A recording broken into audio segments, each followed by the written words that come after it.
दोस्तों, बिपिन रावत जी एक पुस्तक या एक बात बोल के गए थे कि भारत को 3 मोर्चों पे लड़ना होगा। दो, चाइना और पाकिस्तान के बारे में, तीसरा जो है घर के अंदर। और ये मैं कनेक्ट कर रहा हूं कि मोदी जी जो है, पीएम मोदी, अपने जीवन के, मैं जब से उनको उतना सीएम के रूप में फॉलो नहीं किया जितना कि पीएम के रूप में फॉलो किया, अपने सबसे ज्यादा मुश्किल दौर से गुजर रहे हैं। अब क्यों बोल रहा हूं, उसका वजह है। पहले जब भी आपने देखा होगा, गौर किया होगा, तो पीएम के पास एक समस्या होती थी। इस समय पीएम चौतरफा गिर चुके हैं। मैं बताऊंगा क्यों।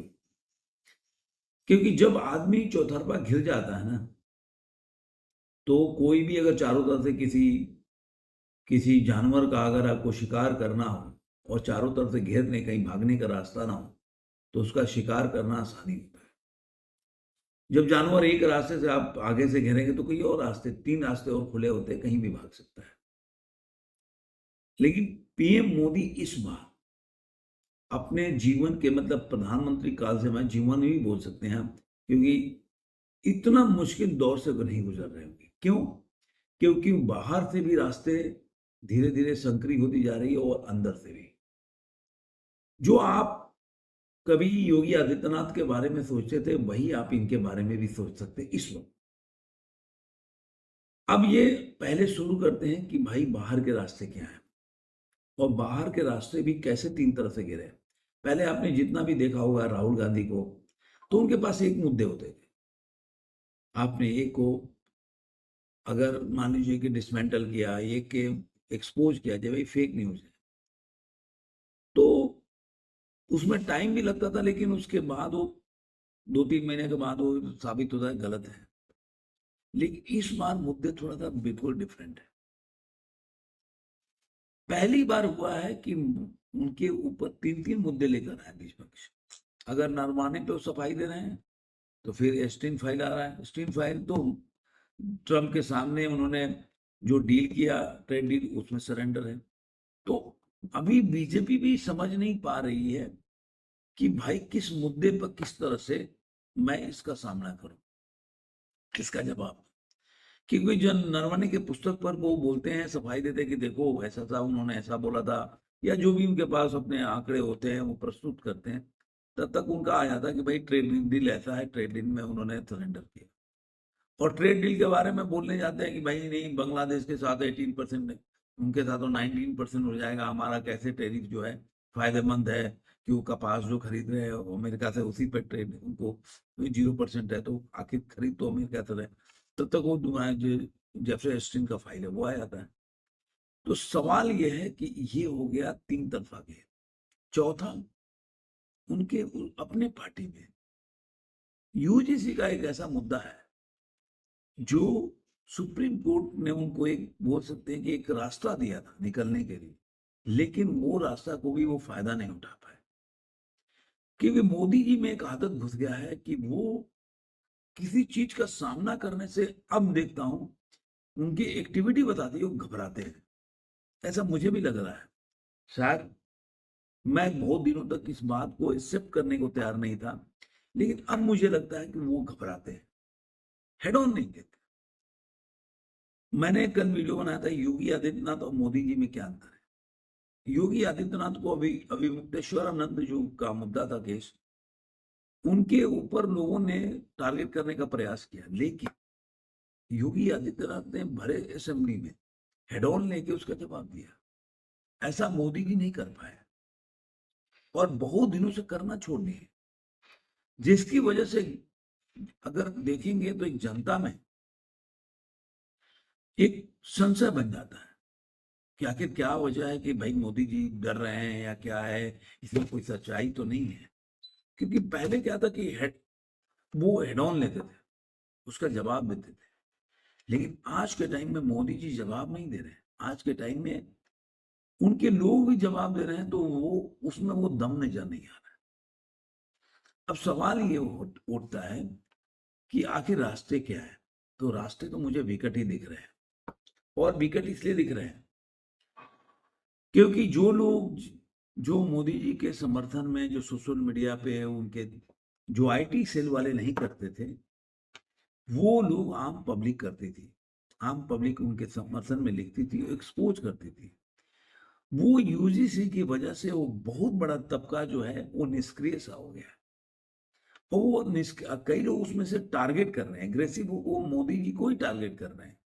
तो एक बार को देखा जाए तो जो कांग्रेस के जो लोग तो टारगेट कर ही रहे हैं, अब अपने समर्थक है वो भी टारगेट कर रहे हैं। और खासकर जो अभी घटना घटी अभी डीयू में, तो उसके बाद से और घटना ये ज्यादा आंदोलित हो गया है।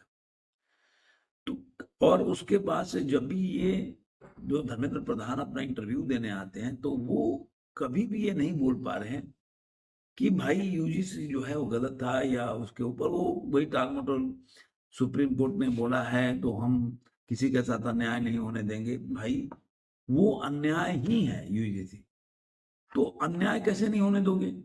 पूरा बिल ही अन्याय है। तो उस बिल को कैसे आप साबित कर सकते हो कि सही है, या किस तरह से?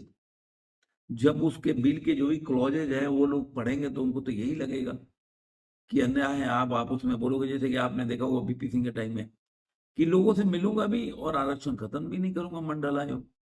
तो लोग बोले मिलके फायदा क्या होगा? मिलना तो इसलिए चाहते हैं कि मंडल आयोग खत्म हो।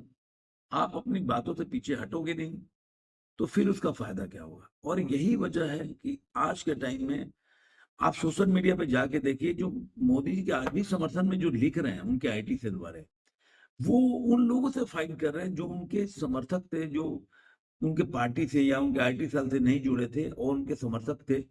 उनमें आपस में एक तरह से देखा जाए अब शब्दों का एकदम बौछार लगा हुआ है, और कांग्रेस इसमें मजे ले रही है। तो अभी आप देखेंगे तो कांग्रेस बहुत ही, मतलब अगर देखा जाए तो मुश्किल दौर है कांग्रेस के लिए। लेकिन चूंकि मोदी जी खुद गिर गए हैं, इसलिए कांग्रेस को मौका नहीं मिल रहा है। बीच में लग रहा था कि इसको इस मुश्किल से, जो कि आपको लग रहा था कि योगी आदित्यनाथ शायद बाहर निकाल पाए यूजीसी के मुक्के से, जो यूजीसी का मुद्दा है उससे, क्योंकि उन्होंने जिस तरह से एक बाबरी मस्जिद पे कयामत वाली बयान दिया, तो जो हिंदू जो अपर कास्ट है उसमें उन्होंने जो एक टूट लग रही है, उसको लगा कि साध लेंगे। लेकिन कहते हैं ना कि धर्मेंद्र प्रधान को अपना बात बार बार बोलना है, और इस ये बात जितना वो डेंट को भरने की कोशिश कर रहे हैं, उतना ही वो डेंट करते जा रहे हैं। और इधर से आप देखेंगे बड़े बड़े जो नेता हैं, चाहे अमित शाह हो या मैं पीएम मोदी के बाद की बात कह रहा हूँ, या राजनाथ सिंह हो, कोई भी आके इस पे कोई भी टिप्पणी नहीं कर रहा। टिप्पणी कौन कर रहा है? पर धर्मेंद्र प्रधान क्या कर रहे हैं? वही पुरानी रटी रटाई बात, जिससे कि यूजीसी में जो लोग विरोध कर रहे हैं उनको कोई इसमें, मतलब उनको वो नहीं मिल रहा है, मतलब संतुष्टि नहीं मिल रही, उससे सेटिस्फाइड नहीं हो पा रहे हैं। तो कहीं ना कहीं ये लग रहा है कि इस बार जो है नरेंद्र मोदी बुरी तरह गिर गए। मैं पहले भी यूजीसी पे वीडियो बनाया था, तो मैंने बताया था कि इस वक्त इस चीज से बाहर निकलना नरेंद्र मोदी के लिए बहुत ही, और जो अगर आज के टाइम में चुनाव हो जाए तो मुझे लग रहा है कि मैं नहीं कह रहा हूँ कि कोई लोग जाकर कांग्रेस को वोट दे देंगे जो पीएम मोदी के समर्थक है, लेकिन मान लीजिए 10 लोग नाराज है ना, तो उसमें से 5 लोग तो वोट ही देने नहीं जाएंगे। ये जरूर मैं बोल सकता हूँ, नोटा भी नहीं दबाएंगे, वोट ही नहीं देंगे। तो जब आपके समर्थन में 5 आदमी, अगर जो खड़ा था 10 आदमी, उसमें 5 आदमी निकल जाए, तो ऐसे ही आपकी संख्या कम हो जाएगी। और यही सबसे ज्यादा पीएम मोदी के लिए खतरनाक है। मैं ये मानता हूं कि आज के टाइम में पीएम मोदी के लिए सबसे बड़ा मुश्किल दौर से गुजर रहा है। इससे निकलने का मुझे कोई भी, अगर देखा जाए तो उनके तरफ से ना प्रयास दिख रहा है, और ना उनके तरफ से ऐसा लगा कि निकल पाएंगे। अगर मेरा मानिए तो मैं मानता, अगर पीएम मोदी की जगह पे होता, देखिए सबसे ज्यादा सामान्य वर्ग के लोग वोट देते हैं उनको, 53% का वोट सबसे ज्यादा है। तो जो आपको वोट देता है उसके साथ ही खड़ा होना चाहिए, ऐसा मेरा मानना है। एज ए पॉलिटिकल जो एनालाइज करता हूँ उस हिसाब से, आप उसके चक्कर में जो आपके साथ साथ नहीं है, उसके चक्कर में उसको गंवा दो जो आपके साथ खड़ा हो। ये मैं कहता हूँ, ये चालाकी नहीं है या समझदारी नहीं है। आप उसके साथ खड़े हो जो आपके साथ खड़ा हो। ओबीसी के बहुत लोग ऐसे हैं समाज से जो आपको वोट नहीं देते, बहुत लोग देते भी हैं, लेकिन सामान्य वर्ग के लोग ज्यादा आपको वोट देते हैं। अगर देखा जाए हर कास्ट के वेरिफिकेशन दिया है, उसको एक टाइम में जोड़ा था, तो हर कास्ट 90% के आसपास वोट देता है, तो 53% अगर देखा जाए तो सबके मिला जुला के वोट देते हैं।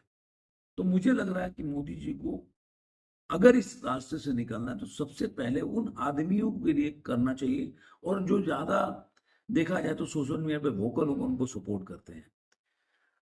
इस समय उनकी आईटी सेल में, मैं शुरू से बहुत लोग बोलते हैं कि उनके आईटी सेल में वो दम नहीं है जो पहले होती थी। तो ज्यादातर जो आम पब्लिक है उनके सपोर्ट में लिखते थे और उनको सपोर्ट करते थे, वो लोगों ने लिखना शुरू कर दिया। तो इसलिए देख लीजिए सोशल मीडिया पे बीजेपी की हालत है मतलब पूरी तरह से हालत पतली है उनकी। तो मुझे लग रहा है कि इससे निकलने का एक ही रास्ता है, देखते हैं इस पे क्या सोचते हैं, लेकिन मेरा मानना है कि निकलने का यही रास्ता है। आपको ये वीडियो कैसा लगा जरूर कमेंट में बताइएगा, और आपका क्या सोचना है इस पे ये भी बताइएगा। धन्यवाद।